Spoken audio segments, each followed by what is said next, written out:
Welcome to my channel. Hi sir, welcome. Kiran Tata ಅವರು education ಏನು ಮಾಡಿದ್ದಾರೆ? ಎಜುಕೇಷನ್ ನಾನು PUC ಕಂಪ್ಲೀಟ್ ಮಾಡಿದ್ದೀನಿ. PUC ಆದಮೇಲೆ ಏನು ಮಾಡಿರಿ ಆಮೇಲೆ? ಸರ್ ನಾವು PUC ಆದಮೇಲೆ ಡಿಗ್ರಿ ಓದೋಕ್ಕೆ ಹೋಗಲಿಲ್ಲ. ಆ ಕಡೆ ನನಗೆ ಡ್ರಾಯಿಂಗು ಹೆಚ್ಚಿತ್ತಲ್ವ, ಅದಕ್ಕೊಂದು ತಕ್ಕಂಥ ಒಂದು ಕೋರ್ಸ್ ಇತ್ತು. ಆ ಕೋರ್ಸ್ನ ಮಾಡಿದೆ. ಆ ಕೋರ್ಸ್ನೆಲ್ಲ ಕಂಪ್ಲೀಟ್ ಮಾಡಿದೆ. 2 ವರ್ಷ ಇತ್ತು ಕೋರ್ಸ್. ಆ 2 ವರ್ಷನೂ ಕೋರ್ಸ್ನ ಕಂಪ್ಲೀಟ್ ಮಾಡಿದೆ. ಅದಾದ್ಮೇಲೆ ಏನು ಮಾಡಿರಿ? ಅದಾದ್ಮೇಲೆ ಏನು ಮಾಡೋಕ್ಕಾಗ ಆಪ್ಷನ್ನು ಅದು, ಯಾಕಂದರೆ ನಾನು DSKಗೆ ಡ್ರಾಯಿಂಗ್ TTC ಮಾಡಿದ್ದು, ಅದೇ ಕೋರ್ಸ್ ನಾನು ಮಾಡಿದ್ದು. ಅವು ಜಾಬ್ಸ್ ಎಲ್ಲ ಬಿಡಬೇಕಲ್ಲ, ಗೌರ್ಮೆಂಟ್ ಜಾಬ್ಗಳು. ಅವು ಇನ್ನೂ ಬಿಡದೆ ಇವಾಗ 5 ವರ್ಷ 6-7 ವರ್ಷ ಆಗೈತೆ ಬಿಟ್ಟಿಲ್ಲ. ಓಕೆ, ನಾನು ಅವು ಬಿಟ್ಟರೆ ಅಪ್ಲೈ ಮಾಡ್ಕೊಂಡು ಜಾಬ್ನ ಹೊಡಿತೀನಿ ಅನ್ನೋದು ಒಂದು ಕಾನ್ಫಿಡೆಂಟ್ ಐತೆ. ಓಕೆ, ಆರ್ಟಿಸ್ಟಿಂದ ಈ ಟ್ಯಾಟೋ ಫೀಲ್ಡ್ಗೆ ಹೆಂಗೆ ಬಂದ್ರಿ ನೀವು? ಟ್ಯಾಟೋ ಫೀಲ್ಡ್ಗೆ ಅಂತಂದರೆ ಯಾವ ಥರ ಬಂದಂದರೆ, ಆರ್ಟಿಸ್ಟ್ ಬೇರೆ, ಟ್ಯಾಟೋ ಆರ್ಟಿಸ್ಟ್ ಬೇರೆ. ಇವಾಗ ಆರ್ಟಿಸ್ಟು, ಇವಾಗ ಚಿಕ್ಕ ಹುಡುಗರಿದ್ದ ನಾನು ಆರ್ಟ್ ಅಂಬೋದು ನನಗೆ ಒಂದು ಇದಿತ್ತು, ಅದನ್ನ ಕಲ್ತ್ಕೊಂಡೆ ನಾನು. ಪೇಂಟಿಂದ ತಗೊಳ್ರಿ, ಇವಾಗ ಪೇಂಟ್ ಅಂದರೆ ಒಂದ್ಸರಿ ಪೇಂಟ್ ಮಾಡ್ತೀವಿ, ಅದೇನಾಗುತ್ತಂದ್ರೆ ದಿನ ಬರ್ತಿ ಮೇಲೆ ಅದು ಶೇಡ್ ಆಗ್ತದೆ. ಅದು ಇನ್ನೊಂದ್ ದಿನ ಯಾರನ್ನ ಮಾಡಿರ್ತೀವಿ ಅಂತ ಇದೇ ವಾಲ್ಗೆ ಪೇಂಟ್ ಮಾಡಿರ್ತೀವಿ, ಇನ್ನೊಬ್ರು ಬಂದು ಅದನ್ನ ಚೆನ್ನಾಗಿಲ್ಲ ಅಂತ ಹೇಳಿ ಇದನ್ನ ಕ್ಲೋಸ್ ಮಾಡ್ಬಿಡ್ತಾರೆ. ಇವಾಗ ಟ್ಯಾಟೋ ಅಂತ ಅಂದ್ರೆ ನಾವು ಪರ್ಮನೆಂಟ್ ಆಗಿರ್ತಲ್ಲ, ಅದು ಟ್ಯಾಟೋ ಇವಾಗ ನಾವು ಹಾಕಿರೋದು ಪರ್ಮನೆಂಟ್ ಆಗಿರುತ್ತೆ. ಅದಕ್ಕೆ ನನ್ಗೊಂದು ಏನ್ ಅನಿಸ್ತು ಅಂದ್ರೆ, ನಾನು ಹಾಕಿರೋದು ಪರ್ಮನೆಂಟ್ ಆಗಿರ್ಬೇಕು, ಯಾಕಂದ್ರೆ ಲೈಫ್ ಲಾಂಗ್ ಇರ್ಬೇಕು, ಅವ್ರಿಗೆ ನೆನೆಸ್ಕೋಬೇಕು, ಆ ತರ ಥಿಂಕ್ ಇತ್ತು. ಅದಕ್ಕೆ ಟ್ಯಾಟೋ ಫೀಲ್ಡ್ಗೆ ಚೂಸ್ ಮಾಡ್ಕೊಂಡೆ ನಾನು. ಓಕೆ, ಟ್ಯಾಟೋ ಫೀಲ್ಡ್ ಚೂಸ್ ಮಾಡಿದ್ಮೇಲೆ ನೀವೆಲ್ಲ ಏನು ಮಾಡಿರಿ? ಈ ಥರ ಇಷ್ಟೊಂದೆಲ್ಲ ಕಲಿಯೋಕ್ಕಾದ್ರೆ ಒಂದು ಗುರು ಇರಬೇಕು, ಇಲ್ಲೊಂದು ಸ್ಕೂಲ್ ಇರಬೇಕು, ಇಲ್ಲೊಂದು ಇನ್ಸ್ಟಿಟ್ಯೂಟ್ ಇರಬೇಕು. ಸರ್, ನನ್ನ ಫ್ರೆಂಡ್ ಏನು ಹೇಳ್ದ ಅಂದರೆ, ಬೆಳಕಿರಾಗ ಇದ್ದಾರೆ, ಅವ್ರನ್ನ ಒಂದ್ಸರಿ ಮೀಟ್ ಮಾಡು, ಅವ್ರೇನಾದ್ರೂ ನಿನ್ಗೆ ಸಹಾಯ ಮಾಡ್ಬೋದು, ಕಲಿಸ್ಕೊಡ್ಬೋದು ಅಂತ ಅಂದ್ರು. ನಾನೇನ್ ಮಾಡ್ಬಿಟ್ಟೆ, ಸ್ವಲ್ಪ ಹಿಂಗೆ ಕಾಂಟ್ಯಾಕ್ಟ್ ಮಾಡ್ಕೊಂಡು ಅವ್ರ ಹತ್ರ ಹೋದೆ. ಅವ್ರ ಹತ್ರ ಹೋಗಿ ಕೇಳಿದಾಗ, ಸರ್ ಹಿಂಗೆ ಡ್ರಾಯಿಂಗ್ ಎಲ್ಲ ಕಲ್ತ್ಕೊಂಡಿದೀನಿ, ಬರುತ್ತೆ, ಟ್ರೈನಿಂಗ್ ಎಲ್ಲ ಆಗೈತೆ ಅಂತ ಅಂದೆ.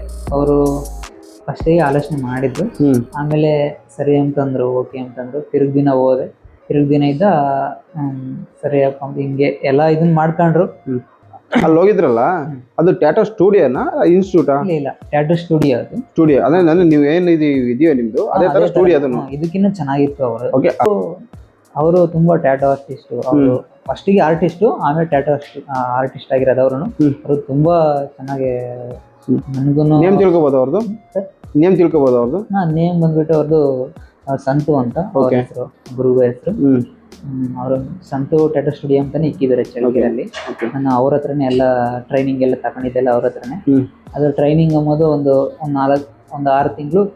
6 ತಿಂಗಳಿಗೆ ಅಂದ್ರೆ ನಾನು ಕಲಿಯೋದ್ರ ಮೇಲೆ ಡಿಪೆಂಡ್ ಆಗುತ್ತೆ. ಯಾಕಂದ್ರೆ ನನಗೆ ಡ್ರಾಯಿಂಗ್ ಅಂಬೋದು ಫಸ್ಟ್ಗೆ ಟಚ್ ಇತ್ತಲ್ವಾ, ಅದಕ್ಕೆ ನಾನು ಸ್ವಲ್ಪ ಬೇಗನೆ ಕಲ್ತ್ಕೊಂಡೆ ಟ್ಯಾಟೋ ಅಂಬೋದು. ಹೌದು, ಯಾವ್ದೇ ಒಂದು ಫೀಲ್ಡ್ ಅಲ್ಲಿ ಆದ್ರೂ ಅವ್ರು ಡಿಪೆಂಡ್, ಕಲಿಯೋದು ಬೇಕು ಸರ್. ಒಂದು ಕಲೆ ಹೆಂಗಂದ್ರೆ, ಒಂದು ಏನಂದ್ರೆ ಒಂದು ಇಂಟ್ರೆಸ್ಟ್ ಇರಬೇಕು ಮೇನ್. ಫಸ್ಟ್ ಆಫ್ ಆಲ್ ಈ ಫೀಲ್ಡ್ ಅಲ್ಲಿ ಒಂದು ಇಂಟ್ರೆಸ್ಟ್ ಇರಬೇಕು, ಮತ್ತೆ ಇನ್ನೊಂದ್ರೆ ದೃಷ್ಟಿ ಎಲ್ಲ ಅದ್ರ ಮೇಲೆನೆ ಇರಬೇಕು. ಎಷ್ಟು ವರ್ಷ ಕಲ್ಕೊಂಡ್ರಿ ನೀವು ಅಲ್ಲಿ? ನಾನ್ ಟ್ಯಾಟೋ ಕಲ್ತಿದ್ದು ಒಂದು 6 ತಿಂಗಳು ಕಲ್ಕೊಂಡೆ. 6 ತಿಂಗಳು ಕಲ್ಕೊಂತೀರಾ? ಕಲ್ಕೊಂಡಾದ್ಮೇಲೆ ಅಲ್ಲೇ ಕಲ್ತೆ. ಆಮೇಲೆ ನಾನು ಒಂದು ಸ್ಟುಡಿಯೋ ಮಾಡ್ಕೊಂಬನಿ ಅಂತ ಹೇಳಿ ನಾನು ಇಲ್ಲಿಗೆ ಬಂದೆ. 6 ಮಂತ್ಸ್ ಅಲ್ಲಿ ಕಲ್ಕೊಂಡು ಹೊರಗೆ ಬರ್ತೀರಾ? ಅಲ್ಲೇನು ಕೆಲಸ ಮಾಡಲ್ಲ ನೀವೇನು? ಬರೀ 6 ಮಂತ್ ಮಾತ್ರ ಇರ್ತೀರಾ? ಅಂದ್ರೆ ನಾನು ಕಲಿಯಕ್ಕಂತ ಹೋಗಿದ್ದೆ ಅಲ್ಲಿಗೆ. ಕಲ್ತ್ಕೊಂಡು ಹಿಂಗೆ ಅದನ್ನೊಂದು ಶಾಪ್ ಮಾಡ್ಕೊಂಡು ನಾನೊಂದು ಇದನ್ನ ಮಾಡೋಣ. ಅಲ್ಲಿ ಕಲಿಯಕ್ ಹೋಗಿದ್ರಿ ನೀವು? ಕಲಿಯಕ್ ಹೋದ್ಮೇಲೆ ಅವ್ರಿಗೇನು ಪೇಮೆಂಟ್ ಏನೋ ಈ ತರ ಇರುತ್ತಾ ಹೆಂಗೆ? ಸರ್, ನೀವು ಕೊಡ್ಬೇಕಾ? ಟ್ರೈನಿಂಗ್ ಅಂತ ಅಂದ್ಮೇಲೆ ಒಂದು ಸಡನ್ ಇದು ಒಂದು ಪ್ರೈಸ್ ಅನ್ನೋದು ಇರುತ್ತೆ ಸರ್. ಅವರು ಪ್ರೈಸ್ ನ ಹೇಳಿದ್ರು, ನಾನು ಅದನ್ನ ಅವ್ರಿಗೆ ಪೇ ಮಾಡಿದ್ರ 6 ಮಂತ್ಸ್ಗೆ? ಅದೇ 6 ಮಂತ್ಸ್ ಆದ್ಮೇಲೆ ನೀವು ಟ್ರೈನಿಂಗ್ ಆದ್ಮೇಲೆ ಹೊರಗೆ ಬರ್ತೀರಾ ನೀವು? ಸರ್, ನಾನು ಒಂದ್ ಹೇಳ್ತೀನಿ ಕೇಳ್ರಿ, ನಾವು ದುಡ್ಡು ಕೊಟ್ಟಿದ್ದಿರಲ್ಲ ಸರ್, ಅವ್ರು ಎಷ್ಟು ಕಲೆ ಕಲಿಸ್ಕೊಂಡ್ ಕೊಡ್ತಾರೆ ಅದ್ರ ಮೇಲೆ ಡಿಪೆಂಡ್. ಹೌದು. ಕಲಿಯೋದಕ್ಕೆ ಬೆಲೆ ಕಟ್ಟಾಗಲ್ಲ ಅಂತಾರಲ್ಲ, ಅವ್ರನ್ನ ಇವತ್ತು ನಾನು ನೆನ್ಸ್ಕೋಬೇಕು ಅವ್ರನ್ನ. ಯಾಕಂದ್ರೆ ಅವರು ಇವಾಗ ತಂದೆ ತಾಯಿ ಹೆಂಗೋ, ಅವ್ರುನು ಹಂಗೆ ಗುರುಗಳನ್ನು ನಮ್ಗೆ ದೇವ್ರಿದ್ದಂಗೆ. ಇವತ್ತು ಅವ್ರಿದ್ದಾನೆ ನಾನು ಈ ಸ್ಥಿತಿಗೆ, ಈ ಸ್ಥಾನಕ್ಕೆ ಬಂದಿದ್ದೀನಿ ಅಂದ್ರೆ ಅವ್ರ ಕಡೆ ಇದ್ದಾನೆ ನಾನು. ಅವರು ಮಾಡಿರೋ ಸಹಾಯಕ್ಕೆ ನಾನು ಎಂದೂ ಮರೆಯಲ್ಲ ಸರ್. ಋಣೆ ಅವ್ರಿಗೆ ಚಿರಋಣಿ ಆಗಿರ್ತೀನಿ. ಆಮೇಲೆ 6 ಮಂತ್ಸ್ ನಾವು ಟ್ರೈನಿಂಗ್ ತೊಳ್ತೀರಾ? 6 ಮಂತ್ ಟ್ರೈನಿಂಗ್ ತಗೊಂಡಾದ್ಮೇಲೆ ಹೊರಗಡೆ ಬರ್ತೀರಾ? ಆಮೇಲೆ ಏನ್ ಮಾಡ್ತೀರಾ? ಆ ಥರನ ಸ್ವಲ್ಪ ಇದನ್ನ ಮಾಡ್ಕೊಂಡು ಒಂದು ಚಿಕ್ಕದಾಗಿ ಫಸ್ಟ್ ಹ್ಮ್ ಒಂದು ಸ್ಟುಡಿಯೋ ಮಾಡ್ಕೊಂಡು ಆಮೇಲೆ ದಿನ ಬರ್ತ ಮೇಲೆ ಹಂಗೆ ಬಿಸ್ನೆಸ್ ಆಗ್ತಾ ಆಗ್ತಾ ಇಂಪ್ರೂವ್ ಮಾಡ್ಕೊಂತ ಹ್ಮ್ ಈ ಲೆವೆಲ್ಗೆ ತಗೊಬಂದಿದ್ದೀನಿ. ಎಲ್ಲ ನಿಮ್ಗೆಲ್ಲ ಏನ್ ಹೇಳೋದು? ಫ್ಯಾಮಿಲಿ ಕಡೆ ಇದ್ದ ಅಂತಂದ್ರೆ ಫ್ಯಾಮಿಲಿಯರ್ ಹೇಳೋದು ಹ್ಮ್. ಅವ್ರು ಏನಂದ್ರೆ ನನ್ನ ಮಗ ಏನೋ ಒಂದು ಸಾಧನೆ ಮಾಡ್ತಾನೆ ಹ್ಮ್. ಅಮ್ಮದು ಅವ್ರಿಗೆ ಒಂದು ಇದಿತ್ತು, ಪ್ರೋತ್ಸಾಹ ಇತ್ತು, Okay. ಅವ್ರಿಗೊಂದು ಇತ್ತು. ಹ್ಮ್. ಇನ್ನೊಬ್ರು ಫ್ರೆಂಡ್ಸ್ ಕಡೆ ಬಂದ್ರೆ ಅವ್ರ ಫ್ರೆಂಡ್ಸ್ ನೀನ್ ಅದನ್ನ ಯಾಕೆ ಕಲಿತೀಯ, ಅದ್ರಾಗ ಏನು ಇಲ್ಲ, ಸುಮ್ಮನೆ ಅದನ್ನ ಬೇರೆ ಇದನ್ನ ಮಾಡ್ತಾ ಅಂತ ಅಮ್ಮರು. ಇನ್ನೊಬ್ರು ಏನಂತಾರೆ ಹಿಂಗೆ ಇರ್ತಾರಲ್ಲ ಸರ್ ಇದನ್ನ ಮಾಡೋರು, ಎಲ್ಲರೂ ತರ ಇರ್ತಾರೆ. ಅದ್ರಲ್ಲಿ ಇನ್ನೊಂದ್ ಏನಂದ್ರೆ ನಿಮ್ ಫ್ಯಾಮಿಲಿ ಅಕ್ಸೆಪ್ಟ್ ಮಾಡಿರ ಇದನ್ನ ನೀವು ಕಲಿತಿದ್ರೆ ಓಕೆ ಸಪೋರ್ಟ್ ಮಾಡಿದಾರೆ. ನನ್ನ ಅಕ್ಸೆಪ್ಟ್ ಮಾಡಿದ್ರಲ್ಲ ಅವ್ರಿಗೆ ಒಂದು ನಂಬಿಕೆ ಬಂತು, ಇವ್ನ ಏನಾದ್ರು ಒಂದು ಮಾಡ್ತಾನೆ ಹೇಳು ಅಂತ. ಓಕೆ. ಅದಾದ್ಮೇಲೆ ಶಾಪ್ ಓಪನ್ ಮಾಡ್ತೀರಾ. ನಿಮ್ಮ ಹತ್ರ ಯಾವ ಟಾಟಾ ನೀವು ಎಕ್ಸ್ಪೆಕ್ಟ್ ಮಾಡ್ಬೋದು? ಅಲ್ಲ ಅದೇ 3D ವರ್ಕು, ಮಾಮೂಲಿ ನೇಮ್ ವರ್ಕು ಅಂತ ಸರ್ ಜಾಸ್ತಿ. ಈ ಕಡೆ ಎಲ್ಲ ಜಾಸ್ತಿ ನೇಮ್ ವರ್ಕು, ಚಿಕ್ಕ ಚಿಕ್ಕ ಫೋಟೋ ಡಿಸೈನ್ಸ್ ಆ ಥರದವೆಲ್ಲ ಹಾಕಿಸ್ಕೊಂತಾರೆ ಅಷ್ಟೇ. ಓಕೆ. ಇವಾಗ ಒಬ್ಬ ಟಾಟಾ ಕಸ್ಟಮರ್ ಬರ್ತಾನೆ, ಆ ಕಸ್ಟಮರ್ ಅಲ್ಲಿ ನೀವೆಲ್ಲ ಏನೇನೆಲ್ಲ ನೋಡ್ತೀರಾ ಸರ್? ಕಸ್ಟಮರ್ನ ಹೆಂಗಂದ್ರೆ ಫಸ್ಟಿಗೆ ಅವ್ರಿಗೊಂದು ತಕ್ಕಂತ ಏಜ್ ಇರಬೇಕು, ಟಾಟಾ ಹಾಕಿಸ್ಕೋಬೇಕು ಅಂತಂದ್ರೆ ಒಂದು ಹೆಲ್ತ್ ಏನು ಇಶ್ಯೂ ಇರ್ಕೂಡ್ದು, ಅದು ಮೇನ್ ಫಸ್ಟ್ ಪಾಯಿಂಟ್. ಅದು ಇನ್ನೊಂದು ಶುಗರ್ ಈಗರ್ ಅಂತದೇನೋ ಇರುತ್ತಲ್ಲ, ಆ ಥರದ್ದೆಲ್ಲ ಇರಬಾರ್ದು. ಅಂದ್ರೆ ಮನುಷ್ಯನ ಹೆಲ್ತಿಯಾಗಿರ್ಬೇಕು. ಹೆಲ್ತಿಯಾಗಿದ್ರೆ ಮಾತ್ರ ಆಗ್ತೀರಾ? ಹೆಲ್ತಿಯಾಗಿದ್ರೆ ಮಾತ್ರ ಆಗ್ತೀವಿ ಅಂತಲ್ಲ, ಹೆಲ್ತಿಯಾಗಿ ಅಂದ್ರೆ ಒಂದೇನೋ ಒಂದು ಇದಿರಬಾರ್ದು. ಸರಿ ಆಯ್ತು. ನೀವು ಒಬ್ಬ ಕಸ್ಟಮರ್ ನಿಮ್ಮ ಹತ್ರ ಬರ್ತಾನೆ, ಅವ್ನಿಗೆ ಏನ್ ಕಾಯಿಲೆ ಇದೆ ಏನಿದೆ ಅಂತ ಯಾರಿಗೆ ಹೆಂಗ್ ಫೈಂಡ್ ಔಟ್ ಮಾಡ್ತೀರಿ ನೀವು? ಅಂದ್ರೆ ಫಸ್ಟ್ ಎಲ್ಲ ಕೇಳ್ತೀವಲ್ಲ ಈ ತರ ಏನಾನು ಇದಾವ, ನಿಮ್ಗೆ ಏನಾದ್ರು ಪ್ರಾಬ್ಲಮ್ಸ್ ಇದಾವ ಅಂತ ಕೇಳ್ತೀವಿ. ಇವಾಗ ಪರ್ಸನ್ಗೆ ಏನಾದ್ರು ಸಮಸ್ಯೆ ಏನಾನು ಇದ್ರೆ ನಮ್ಗೆ ಏನಾನ ಅಷ್ಟೊಂದು ಅವ್ನು ನೋಡಿದಂಗೆ ಅವಾಗ್ಲೇ ಅನ್ಸುತ್ತೆ, ಆ ಪರ್ಸನ್ ನೋಡಿದಂಗೆ ಏನಾದ್ರು ಒಂದು ಇರ್ಬೋದೇನೋ, ಹೆಲ್ತ್ ಇಶ್ಯೂ ಇರ್ಬೋದೇನೋ ಅಂತ ಡೀಪ್ ಆಗಿ ಏನಾನ ಆಲೋಚನೆ ಮಾಡಿದ್ರೆ ಏನಾನ ಬ್ಲಡ್ ರಿಪೋರ್ಟ್ ತೆಗೆಸ್ಕೊಂತೀವಿ. ಒಬ್ಬ ಕಸ್ಟಮರ್ಗೆ ಟ್ಯಾಟೂ ಹಾಕ್ಬೇಕಾದ್ರೆ ನೀವೆಲ್ಲ ಏನೆಲ್ಲ ಪ್ರಿಕಾಷನ್ ತಗೊಂತೀರಾ? ಬೇಕಾದ್ರೆ ಪ್ರತಿಯೊಂದನ್ನು ಕ್ವಾಲಿಟಿ ಮೆಟೀರಿಯಲ್ ಯೂಸ್ ಮಾಡೋದು, ಹೈಜಿಕ್ ನಾಗೆ ಇಂಕ್ ಎಲ್ಲ ಹೈಜಿಕ್ ನಾಗೆ ಇರ್ತದೆ. ಇಲ್ಲ ನಾವು ಒಬ್ರಿಗೆ ಯೂಸ್ ಮಾಡಿರೋದಲ್ಲ ಇನ್ನೊಬ್ರಿಗೆ ಏನು ಯೂಸ್ ಮಾಡಲ್ಲ ನಾವು, ಫುಲ್ ಎಲ್ಲ ಸೇಫ್ಟಿ. ಇವಾಗ ಒಬ್ರಿಗೆ ಏನಾದ್ರು ಸಪೋಸ್ ನಿಮ್ಗೆ ಅನ್ಕೊಳ್ರಿ ಒಂದು ಟ್ಯಾಟೂ ಹಾಕಿದ್ವಿ ಅನ್ಕ, ನಿಮ್ಗೆ ಏನೇನು ಯೂಸ್ ಮಾಡಿದ್ವಿ ಎಲ್ಲ ರಿಮೂವ್ ಮಾಡ್ತೀವಿ. ಎಲ್ಲ ಸೇಫ್ಟಿ ಮಾಡ್ಕೊಂಡೆ ನಿಮ್ಗೆ ಹಾಕಲ್ಲ ಸರ್. ಸೇಫ್ಟಿ ಪ್ರಿಕಾಷನ್ ಎಲ್ಲ ತಗೊಳ್ತೀರಾ ಮುಂಚೆ? ಯಾಕಂದ್ರೆ ಸೇಫ್ಟಿನೇ ಎಲ್ಲ ಮೇನ್. ಯಾಕಂದ್ರೆ ನಾಳೆ ಹೋದ್ರೆ ಹೆಚ್ಚು ಕಡಿಮೆ ಆದ್ರೆ ಬ್ಯಾಡ್ ನೇಮ್ ಆಗುತ್ತೆ, ಅದರಲ್ಲೇ ಇರುತ್ತೆ. ಅಂದ್ರೆ ಪರ್ಸನ್ ಟು ಪರ್ಸನ್ ಎಲ್ಲ ಚೇಂಜ್ ಮಾಡ್ತೀವಿ ಸರ್. ಅಂದ್ರೆ ಅದು ಮಿಷಿನ್ ತರ ಇರುತ್ತಲ್ಲ, ಕಪ್ಸ್ ಮತ್ತೆ ಎಲ್ಲ ಪ್ರತಿಯೊಂದನ್ನು ಲೆಡ್ ಆಗ್ಲಿ ಎಲ್ಲ ಯೂಸ್ ಮಾಡ್ತೀವಿ. ಮಿಷಿನ್ ಏನೂ ಆಗಲ್ಲ, ಏನು ಪ್ರಾಬ್ಲಮ್ ಆಗಲ್ಲ. ಮಿಷಿನ್ ಯೂಸ್ ಮಾಡಬಹುದು, ಕವರ್ ಅಪ್ ಮಾಡ್ಕೊಂತೀವಿ ಸರ್ ಕ್ಲೀನ್ ಆಗಿ. ಯಾಕಂದ್ರೆ ಎಲ್ಲ ಸೇಫ್ಟಿ, ಮಿಷಿನ್ಗೂ ಸೇಫ್ಟಿ ಮಾಡ್ಕೊಂತೀವಿ. ಯಾಕಂದ್ರೆ ನಾವು ಹಾಕ್ತಿರ್ಬೇಕಾದ್ರೆ ಹಿಂಗ್ ಮುಟ್ಟೋದು ಅದ್ ಮಾಡೋದು ಇದ್ ಮಾಡ್ಕೊಂತ ಇರ್ತೀವಲ್ಲ, ಅದಕ್ಕೆ ಎಲ್ಲ ಕವರ್ ಮಾಡ್ಕೊಂಡಿರ್ತೀವಿ ಕ್ಲೀನ್ ಆಗಿ, ಪ್ಯಾಕಪ್ ಮಾಡಿರ್ತೀವಿ. ಅದಕ್ಕೆ ಬಿಡಿಸ್ತಿರಲ್ಲ, ಅದೇ ಒಂದು ನಿಮ್ಗೆ ದೊಡ್ಡ ಖುಷಿ. ಆ ತರ ಏನಾದ್ರು ನೀವು ಅನುಭವ ಆಯ್ತಾ ಸರ್? ಅನುಭವ ಆಗಿದಾವೆ. ಅಂದ್ರೆ ಬಹಳ ಜನ ಕೇಳ್ಪಟ್ಟಿದೀವಿ ಚೆನ್ನಾಗ್ ಆಗ್ತಾರೆ ಅಂತಂದು. ಇರೋದ್ರಾಗ ಏನೇ ನೀವು ಸ್ವಲ್ಪ ಕಮ್ಮಿ ರೇಟ್ ಅಲ್ಲೇ ಮಾಡ್ಕೊಂಡ್ ಕೊಡ್ತೀರಾ ಸರ್, ಎಲ್ಲಾರಂದ್ರೇನೆ ನೀವೇನ್ ಜಾಸ್ತಿ ತಾಮಲ್ಲ ಅಂತ ಅದನ್ನ ಹೇಳ್ತಾರೆ. ಇವಾಗ ಪ್ರೈಸಸ್ ಬಂದ್ರೆ ಯಾವ ತರ ಎಲ್ಲ ಚಾರ್ಜ್ ಮಾಡ್ತೀರಾ ನೀವು? ಸರ್ ನಾವು ಪ್ರೈಸಸ್ ಇಲ್ಲಿ ಬಂದ್ರೆ ಇಂಚ್ ಲೆಕ್ಕ ಹೋಗುತ್ತೆ ಸರ್. ಅಂದ್ರೆ ಇಂಚ್ ಅಂದ್ರೆ ಯಾವ ತರ? ಒಂದ್ ಇಂಚ್ ಡಿಸೈನ್ಸ್ ಎಲ್ಲ ಡಿಸೈನ್ಸ್ ಮೇಲೆ ಡಿಪೆಂಡ್ ಆಗುತ್ತೆ. ನೇಮ್ ವರ್ಕ್ ಮಾತ್ರ ಇಂಚ್ ಲೆಕ್ಕ ತಗೊಂತೀವಿ.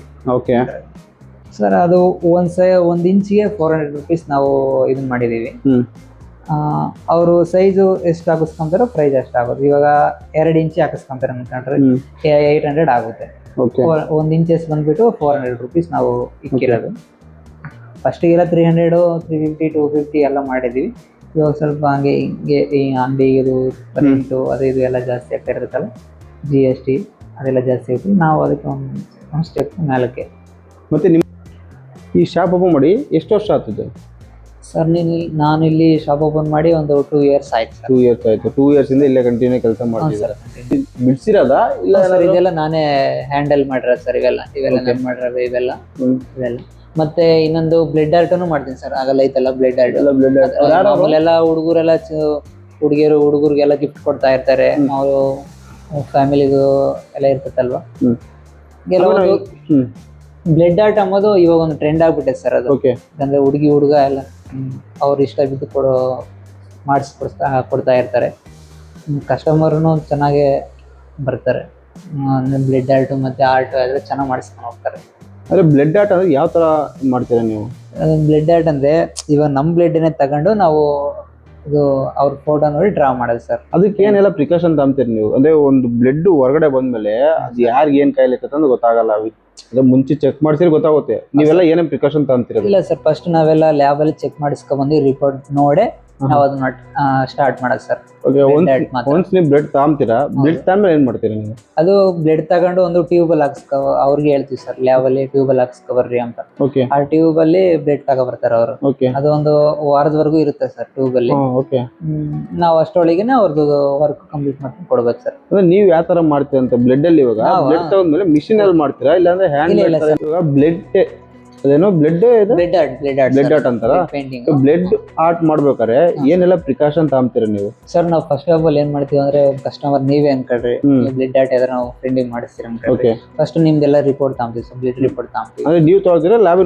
ನೀವೇ ಹೋಗಿ ಲ್ಯಾಬ್ ಅಲ್ಲಿ ಹೋಗಿ ಟೆಸ್ಟ್ ಮಾಡಿಸ್ಬೇಕು ಸರ್, ಬ್ಲಡ್ ಟೆಸ್ಟ್ ಮಾಡಿಸ್ಬೇಕು. ಅದ್ರಾಗ ಏನೋ ನಾರ್ಮಲ್ ಅಂತ ಇದ್ರೆ ನಾವು ಬ್ಲಡ್ ನಿಮ್ಮ ಹತ್ರ ಬ್ಲಡ್ ತೆಗೆಸ್ಕೊಂಡು ನಾವು ನೀವು ಕೊಟ್ಟಿರೋ ಫೋಟೋನ ನಾವು ಪೇಂಟಿಂಗ್ ಮಾಡ್ಕೊಂಡು ಕೊಡ್ತೀವಿ ಸರ್, ಬ್ಲಡ್ ಪೇಂಟಿಂಗ್. ಓಕೆ. ಎಷ್ಟು ದಿನದಲ್ಲಿ ಮಾಡ್ಕೊಡ್ತೀವಿ ಇದೆಲ್ಲ? ಒಂದು 3 ದಿನ ಆಗುತ್ತೆ ಸರ್. 3 ಡೇಸ್ ಅಲ್ಲಿವರೆಗೂ ಇರುತ್ತಾ ಬ್ಲಡ್? 3 ಡೇಸ್ ಇರುತ್ತೆ ಸರ್. ಟ್ಯೂಬ್ ಅಲ್ಲಿ ಇರುತ್ತಲ್ಲ, ಟ್ಯೂಬ್ ಅಲ್ಲಿ ಹಾಕ್ಸ್ಕೊಬರಕ್ಕೆ ಹೇಳಿರ್ತೀವಿ. ಆ ಟ್ಯೂಬ್ ಅಲ್ಲಿ ಒಂದು 15 ದಿನವರೆಗೂ ಇರುತ್ತೆ ಸರ್. ಓಕೆ. ಸ್ಟೋರ್ ಮಾಡ್ಬೋದು 15 ಡೇಸ್ ವರೆಗೂ. ಅದಾದ್ಮೇಲೆ ಇನ್ನ ಏನೆಲ್ಲ ಮಾಡಿದ್ರೆ ನೀವು? ಸರ್ ಈಗ ಇವೆಲ್ಲ ಮಾಡಿರೋವೆಲ್ಲ ನಾನೇ ಸರ್. ಇವೆಲ್ಲ ಹ್ಯಾಂಡ್ ಸ್ಕೆಚ್ ಅಲ್ಲಿ ಇವೆಲ್ಲ ಆಯಿಲ್ ಕ್ರೈನ್ಸ್ ಅಲ್ಲಿ ಮಾಡಿರೋದು. ಅದು ಅಲ್ಲಿದೆಯಲ್ಲ ಮೇಲೆ, ಅದೇನದು ಸರ್? ಅದು ಮಾಮೂಲು ಇದ್ರಾಗ ಬುಕ್ ಮಾಡಿದ್ದೆ ಅಷ್ಟೇ, ಆನ್ಲೈನ್ ಅಲ್ಲಿ ಬುಕ್ ಮಾಡಿದ್ದೆ. ಅವೆಲ್ಲ ಸುಮ್ಮನೆ ಶಾಪ್ಗೋಸ್ಕರ ಮಾಡ್ಕೊಳ್ಳೋದು? ಇವೆಲ್ಲ ನಾನೇ ಸರ್. ಇದು ಶಿವ ಸರ್, ಆದಿಯೋಗಿ. ನೀವು ಮಾಡಿದ್ದ? ಅವೆಲ್ಲ ನಾನು ಮಾಡಿದ್ದೆ. ಸ್ಕೆಚ್ ಮಾಡಿದ್ದಲ್ಲ ಮಾಡಿರೋದು ಸರ್. ಅದೆಲ್ಲ ಸೈಡ್ ಅಲ್ಲಿ ಪೇಂಟ್ ಎಲ್ಲ ನೀವೇ ಮಾಡಿದ್ದೀರಾ? ಹಾ ಸರ್, ಇದೆಲ್ಲ ಆಯಿಲ್ ಕ್ರೈನ್ಸ್ ಸರ್. ಆಯಿಲ್ ಕ್ರೈನ್ಸ್ ಅಂತ ಬರುತ್ತೆ, ಅದ್ರಲ್ಲೆಲ್ಲ ವರ್ಕ್ ಎಲ್ಲ ಮಾಡ್ರ ಸರ್. ಅದೆಲ್ಲ ಇದೆಲ್ಲ ಇದು ಅದು ಮತ್ತೆ ಅವೆಲ್ಲ ಅದರಲ್ಲೇ ಸರ್. ಅದೊಂದು ಪೆನ್ಸಿಲ್ ಆಗಿ ಮಾಡಿದ್ದೀನಿ. ಇದೆಲ್ಲ ನೀವು ಮಾಡಿದ್ದ? ಇದೆಲ್ಲ ಆ ತರದ್ದು ನೀವೇನು ಯಾರಿಗೋ ಮಾಡಿಸ್ಕೊಟ್ಟು ನೀವು ಏನು ನಿಖಿಲ್ ಕುಮಾರಸ್ವಾಮಿಗೆ ಅವ್ರಿಗೆ ಕೊಟ್ಟಿದ್ದೀರಾ ಅಂತ ಹೇಳಿ ಕೇಳ್ಪಟ್ಟೆ. ಅದೇ ಒಬ್ಬ ಹಿಂಗೆ ಅಭಿಮಾನಿ ಇರ್ತಾರಲ್ಲ ಸರ್, ಹುಚ್ಚಿರೋರು, ಅವರು ನಮ್ಮ ಫ್ರೆಂಡೇನೆ. ಅವ್ರು ಹಿಂಗೆ ಹೇಳಿದ್ರು, ಹಿಂಗೆ ನಿಖಿಲ್ ಕುಮಾರಸ್ವಾಮಿ ಇದನ್ನ ಮಾಡ್ಕೊಂಡು ಕೊಡ್ರಿ, ಅವ್ರ ಹತ್ರ ಹೋಗಿ ಇದನ್ನ ಮಾಡ್ಬೇಕು, ಕೊಡ್ಬೇಕು ಅಂತ. ಅದೇನಾದ್ರು ಪ್ರೂಫ್ ಇದೆ ಮತ್ತೆ? ಅಂದ್ರೆ ನಾವು ಹಾಕಿ ನಾವು ಈ ತರ ನಮ್ಮ ಫ್ರೆಂಡ್ ಕೊಟ್ಟು ಅದನ್ನ ತಗೊಂಡೋಗಿ ಅವ್ರು ನಿಖಿಲ್ ಕುಮಾರಸ್ವಾಮಿ ಅವ್ರಿಗೆ ಕೊಟ್ಟಿರೋದು ಅವ್ರು ಅಲ್ಲೇ ಇಟ್ಕೊಂಡಿದ್ದಾರೆ? ಅವ್ರೇನಾದ್ರು ಕೊಟ್ಟಿದ್ದಾರೆ ಸರ್, ಫೋಟೋ ಅವ್ರ ಹತ್ರ ಇದೆಯಾ ಇವಾಗ? ನೀವು ಹಾಕಿರೋದು ಅದ್ರಲ್ಲಿ ನೀವು ಗುರ್ತಿಸಬಹುದಾ ನೀವೇ ಹಾಕಿದಂತ ಏನಾದ್ರು? ಹೌದು ಸರ್, ವಿಡಿಯೋಸ್ ಎಲ್ಲ ಇದಾವೆ. ವಿಡಿಯೋಸ್ ಹಾಕಿದ್ರೆ ಓಕೆ. ಇವಾಗ ಇಲ್ಲಿ ಹಾಕಿದ್ರ ಆರ್ಟ್ ಬೈ ಕಿರಣ್ ಅಂತ ಹೇಳ್ಬಿಟ್ಟು ಅದ್ರಲ್ಲಿ ಯಾವ್ದಾದ್ರು ಮೆನ್ಷನ್ ಮಾಡಿದ್ರೆ ನಿಮ್ಗೆ? ಏನಾದ್ರು ಮೆನ್ಷನ್ ಮಾಡಿಲ್ಲ, ಮಾಡಲ್ಲ ನೀವು? ಮನುಷ್ಯ ಹತ್ರ ಹೋಗೋದಲ್ವಾ, ಹಂಗಾಗಿ ನಾವೇನ್ ಮೆನ್ಷನ್ ಮಾಡಕ್ ಹೋಗಿಲ್ಲ. ಅಲ್ಲ, ಮೆನ್ಷನ್ ಮಾಡಿ ನಿಮ್ಗೊಂದು ಇದಿರೋದಲ್ಲ, ನೇಮ್ ಇರೋದಲ್ಲ, ಈ ತರ ಅವ್ರು ಹೇಳಿದ್ರು ಸರ್. ಅವ್ರು ಕೊಟ್ಟಿ ಅದು ನೀವು ಮಾಡಿ ಸರ್, ಅವರು ಕಸ್ಟಮರ್ ಅದೇ ಮಾಡ್ಸಿರಲ್ಲ, ಪೇಂಟಿಂಗ್ ಮಾಡ್ಸಿರಲ್ಲ, ಅವ್ರು ಹೇಳಿದ್ರು ಸರ್. ಇದನ್ನ ಮಾಡ್ಸಿದ್ ನೀವೇನಾ? ಹೌದು ಸರ್, ವಿನಾಯಕ. ಆಮೇಲೆ ಇವೆಲ್ಲ ಅವೆಲ್ಲ ಇದಕ್ಕೆ ಸರ್, ಇದು ಟ್ಯಾಟೂ ಸ್ಟುಡಿಯೋ ಅಲ್ವಾ, ಒಂದು ಡೆಮೋಗೆ ಒಂದು ಸ್ಟಿಲ್ ಒಂದು ಶೋ ತರ ಬಂದರಿಗೆ ಟ್ಯಾಟೂ ಸ್ಟುಡಿಯೋ ಒಂದು ಹಾಕಿ. ಇವೆಲ್ಲ ನೀವೇ ಬಿಡ್ಸಿರೋದ ಇದೆಲ್ಲ? ಇದೆಲ್ಲ ಏನಂತಾರೆ ಇದನ್ನ? ಅದು ಪೆನ್ಸಿಲ್ ಆರ್ಟ್ ಸರ್. ಇದು ಪೆನ್ಸಿಲ್ ಆರ್ಟ್ ಅಂತಾರ? ಇದೆಲ್ಲ ಆಯಿಲ್ ಕ್ರೈನ್ಸ್ ಅಲ್ಲಿ ಮಾಡಿರೋದು. ಇದು ಆಯಿಲ್ ಕ್ರೈನ್ಸ್, ಇದು ಆಯಿಲ್ ಕ್ರೈನ್ಸ್, ಇದು ಪೆನ್ಸಿಲ್ ಅಲ್ಲಿ ಮಾಡಿದ್ದಾರೆ. ಪೆನ್ಸಿಲ್ ಮತ್ತೆ ಇದು ಕಾಡಿ. ಇದು ಆರ್ಟ್ ಬೈ ಕಿರಣ್ ಅಂತ ಹಾಕಿದ್ರಲ್ಲ? ಹಾ ಸರ್. ಅದೇ ನೀವು ಬಿಡಿಸಿರೋದನ್ನ ಫ್ರೇಮ್ ಮಾಡ್ಕೊಂಡಿದ್ದೀರಾ? ನಾನು ಮಾಡಿರೋದು ಸರ್. ಅದು ಇದನ್ನ ಯಾರಾದ್ರೂ ಹಾಕಿದ್ರಾ ಇಲ್ಲಾಂದ್ರೆ ನೀವು ಇದಕ್ಕೆ ಮಾತ್ರ ಮಾಡಿದ್ರಾ? ನನಗೆ ತುಂಬಾ ಇಷ್ಟ, ಕಾಡಿ ಅಂದ್ರೆ ತುಂಬಾ ಇಷ್ಟ ಸರ್. ಓಕೆ. ಅದಕ್ಕೋಸ್ಕರ ಒಂದು ಇರ್ಲಿ ಅಂತ ನಾನು ಕ್ಲೀನ್ ಆಗಿ ಇದನ್ನ ಮಾಡಿದ್ದೀನಿ. ಇದು ಆಯಿಲ್ ಪೆನ್ಸ್ ಅಲ್ಲೇ ಮಾಡಿರೋದು. ಇದು ಆಯಿಲ್ ಪೇಂಟ್ ಅಲ್ಲ? Oil pencil. ನೋಡ್ಬೋದು ಯಾವ ತರ ಎಕ್ವಿಪ್ಮೆಂಟ್ಸ್ ಎಲ್ಲ ಏನಾದ್ರು ಇದೆಲ್ಲ ಸೆಟಪ್ ಹಿಂಗಿದೆಯಾ? ಇದೆಲ್ಲ ಸೆಟಪ್.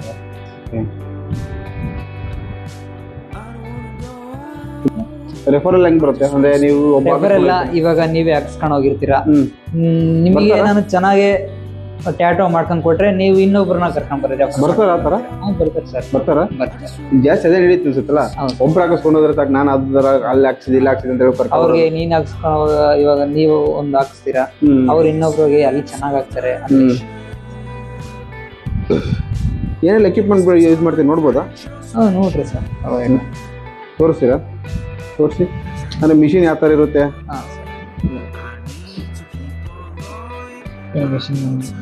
ಮಿಷಿನ್ ಅದೇ ಇರುತ್ತಾ? ಇದೇನಿದು ಇನ್ನೊಂದು? ಇದು ಇದು ಪೆನ್ ಮಿಷಿನ್ ಸರ್. ಇದು ಪೆನ್ ಮಿಷಿನ್ ವೈರ್ಲೆಸ್ಸಾ? ವೈರ್ಲೆಸ್. ಇದು ಬ್ಯಾಟರಿ ಇರುತ್ತೆ. ಅದು ಪೆನ್ನಾ? ಅಂದ್ರೆ ಅವೆಲ್ಲ ಇವೆಲ್ಲ ನೀವು ಮಾಡಿರೋದಾ? ಎಲ್ಲ ತರಿಸಿರೋದು ಸರ್. ಇದೆಲ್ಲ ತರಿಸಿರೋದು ಅಲ್ಲ, ಇದೆಲ್ಲ ಏನೋ ಡ್ರಾಯಿಂಗ್ ಎಲ್ಲಿ ಇದೆಯಲ್ಲ ಅವೆಲ್ಲ ಪೆನ್? ಇವೆಲ್ಲ ಹೆಂಗಂದ್ರೆ ನಾವು ಫಸ್ಟ್ ಅಲ್ಲಿ ಇವಾಗ ಒಂದು ಪ್ರಿಂಟ್ ತಕೊಂಡು ಒಂದು ಡಿಸೈನ್ ಸೆಲೆಕ್ಟ್ ಮಾಡಿ ಒಂದು ಕಸ್ಟಮೈಸ್ ಮಾಡಿ ಒಂದು ಡಿಸೈನ್ ನ ಆಮೇಲೆ ನಾವು ಪ್ರಿಂಟ್ ತಕೊಂಡು ಪೆನ್ಸಿಲ್ ಸ್ಕಿನ್ ಮೇಲೆ ಅಪ್ಲೈ ಮಾಡಿ ಆಮೇಲೆ ನಾವು ವರ್ಕ್ ಸ್ಟಾರ್ಟ್ ಮಾಡ್ತೀವಿ. ಇವೆಲ್ಲ ಏನು? ಇವೆಲ್ಲ ಕ್ರೀಮ್ಗಳು? ಇವೆಲ್ಲ ಸರ್ ಇದು ಇದು ಇದು ಹೈಲೈಟ್, ಇದು ಹೈಲೈಟ್ ಫೋಮ್, ಇದು ಮತ್ತೆ ಇಂಕ್. ಇದು ಏನಕ್ಕೆ ಯೂಸ್ ಮಾಡ್ತಾರೆ ಅದನ್ನ? ಇದು ಡೈನಾಮಿಕ್. ಅದು ಏನಕ್ಕೆ ಯೂಸ್ ಮಾಡ್ತಾರೆ? ಇದು ಏನಂದ್ರೆ ಅವ್ರಿಗೆ ನೋವಾಗಿದಂಗು ಮತ್ತೆ ಉರಿ ಬರ್ದಿಲ್ಲ ವಾಶ್ ಮಾಡಿ ಸಾಫ್ಟ್ ಆಗಿ ಸ್ಕಿನ್ ಸಾಫ್ಟ್ ಆಗಿ ಯೂಸ್ ಮಾಡ್ತಾರಾ? ಮತ್ತೆ ಎಲ್ಲ ಕ್ಲೀನ್ ಆಗಬೇಕು. ಅಂದ್ರೆ ಗಲೀಜ್ ಏನಾದ್ರು ಡಸ್ಟ್ ಇದ್ರೆ ಇದ್ದಂಗೆ ಕ್ಲೀನ್ ಆಗುತ್ತೆ ಸರ್. ಇದೇನ್ ಮಾಡ್ತಾರೆ ಇದನ್ನ? ಇದು ಇಂಕ್ ಸರ್. ಇದೇ ಮೇನ್ ಯೂಸ್ ಮಾಡೋದು. ಅದನ್ನ ಹಾಕೊಂಡು ನೀವು ಪೆನ್ ತರ ಬರೀತೀರಾ? ಇಲ್ಲ, ಇದೇ ಇಂಕ್ ಯೂಸ್ ಮಾಡೋದು ನಾವು. ಇದು ಪರ್ಮನೆಂಟ್. ಇದು ಮಾಮೂಲಿ ಹ್ಯಾಂಡ್ ಗ್ಲೌಸ್. ಇದು ಇದು ಮಾಮೂಲು ಟ್ಯಾಟೋ ಹಾಕ್ಬೇಕಾದ್ರೆ ವಾಶ್ ಮಾಡ್ಕೊಂಬಕ್ಕೆ. ಓಕೆ, ಜಸ್ಟ್ ವಾಟರ್ ತರ. ವಾಟರ್. ಇದು ನೀವು ಕಲರ್ ಪೆನ್ಸಿಲ್ ಅಂದ್ರಲ್ಲ, ಅದು ಮೀನ್ಸ್ ಕಲರ್ ಯಾವುದೋ ಪೆನ್ಸಿಲ್ ಅಂತಂದ್ರೆ ಸ್ಕೆಚ್ ಪೆನ್ಸಿಲ್ ಆಮೇಲೆ ಆಯಿಲ್ ಪೆನ್ಸಿಲ್ ಅಂದ್ರೆ ಅವು ನೋಡ್ಬೋದಾ ನಾವು? ಅವನ್ನ ನೋಡ್ಬೋದು ಸರ್. ಅವನ್ನ ಇನ್ನು ಕೆಳಗಡೆ ಎಲ್ಲ ಏನೋ ಇದೆಯಲ್ಲ ಸರ್, ಅವೆಲ್ಲ ಕಲರ್ಸ್ ಮತ್ತೆ vitamin D. Vitamin D, vitamin A B ಅಂದ್ರೆ ಅದು AD ಅಂತ. ಇದು ಹೆಂಗಂದ್ರೆ ಇದು ವ್ಯಾಸ್ಲಿನ್ ತರ ಸರ್.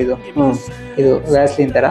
ಇದನ್ನ ಅಪ್ಲೈ ಮಾಡ್ಕೊಂಡೆ ನಾವು ಟ್ಯಾಟೋ ಹಾಕಬೇಕು, ಯಾಕಂದ್ರೆ ಸ್ಕಿನ್ ಸ್ಮೂತ್ ಬರುತ್ತೆ. ಏನೋ ಫ್ಲೇವರ್ ಬೇರೆ ಗೊತ್ತಿದೆಯಲ್ಲ ಅದರಿಂದ? ಸರ್, ಇದು ಸ್ಮೆಲ್ ಬರುತ್ತೆ. ಚೆನ್ನಾಗಿರೋದಾ? ಚೆನ್ನಾಗಿರುತ್ತೆ. ಓಕೆ, ಅವೆಲ್ಲ ಏನಿದೆಯಲ್ಲ ಮುಂದಿನ? ಇವೆಲ್ಲ ಮಾಮೂಲಿ ಇಂಕ್ಗಳು ಸರ್. Ink cups, colours. ಅಂದ್ರೆ ಕಲರ್ಸ್ ಎಲ್ಲ ಹಾಕ್ಬೋದಾ ಟ್ಯಾಟೋಸ್ ಅಲ್ಲಿ? ಅಂದ್ರೆ ರೆಡ್, ವೈಟ್, ಬ್ಲಾಕ್ ಆ ಥರ ಎಲ್ಲ ಅವೈಲಬಲ್ ಇರುತ್ತೆ. ಟ್ಯಾಟೋ ಹಾಕ್ಸ್ಬೇಕಾದ್ರೆ ಯಾರಿಗೆ ಸೂಟಬಲ್ ಅನ್ಸುತ್ತೆ ನಿಮ್ಗೆ ಟ್ಯಾಟೋ? ಸರ್, ಸ್ಕಿನ್ ವೈಟ್ ಇದ್ರೆ ನಮಗೆ ಟ್ಯಾಟೋ ಮಾಡೋದಕ್ಕೂ ಒಂದು ಇಂಟ್ರೆಸ್ಟ್ ಬರುತ್ತೆ ಸರ್. ಓಕೆ, ಇನ್ನೂ ಆಗ್ತಾ ಇರ್ಬೇಕಪ್ಪ, ಇನ್ನೂ ಫಿನಿಶಿಂಗ್ ಇನ್ನೂ ಚೆನ್ನಾಗಿ ಕೊಡಬೇಕು. ಅದೇ ನಿಮ್ಮ ಹತ್ರ ಬ್ಲಾಕ್ ಬರ್ತಾರೆ, ವೈಟು ಬರ್ತಾರೆ. ಹೌದು. ಬ್ಲಾಕ್ ಬಂದ್ರೆ ಹೆಂಗ್ ಮಾಡ್ತೀನಿ ಮತ್ತೀಗ? ಬ್ಲಾಕ್ ಬಂದ್ರೆ ನಾನು ಆಗ್ಬೇಕು ಸರ್.